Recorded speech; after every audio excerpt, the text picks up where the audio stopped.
سلام علیکم دوستان عزیز یک نفرایی هستن که میگن که ما در شرکت فیبرلک هیچ نشدیم با طرز درستی کار کردن در فیبرلک میآموزونند و تو فور روزگارش میکنن شلواراتون هم نپرسه پولی خودم کنید با حلاوت تشکیل لذتی دیگه داره Kocacığım bana para ver. Koca ben bunu almak istiyorum. Ben falan almak istiyorum. فیبرلک دست داده بودم و باشه امروز فیبرلک 35000 تومان گرفت که 10000 تومانش بونوس کار در شرکت فیبرلک حلال است یا حرام؟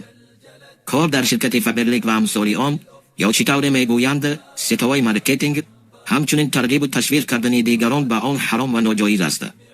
تمام عالمان برجسته عالم اسلام بنابر سبب‌های زیاد کار در چنین شرکت‌ها را حرام و ناجایز می‌دانند و فتوای حرام بودنش را صادر کردند و هیچ یک از علمای معاصر کار در چنین شرکت‌ها را جایز نمی‌دانند.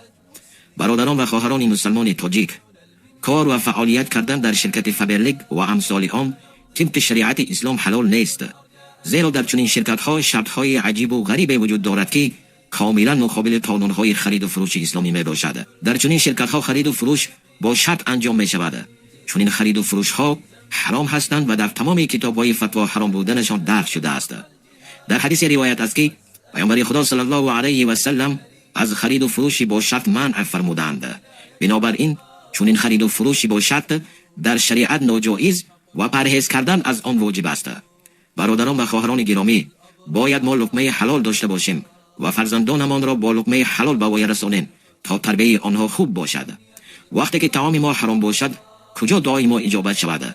در روایت مسلم آمده است که پیامبر خدا صلی الله علیه و سلم می‌فرمایند شخصی که سفری طولانی میکند و ژولیده موی و غبار آلود است و دست به سوی آسمان برمی‌دارد و خدایا میکند در حالی که خورد و نوش و لباس او حرام است و با حرام غذا یافته است، پس چگونه دعای او قبول می شود؟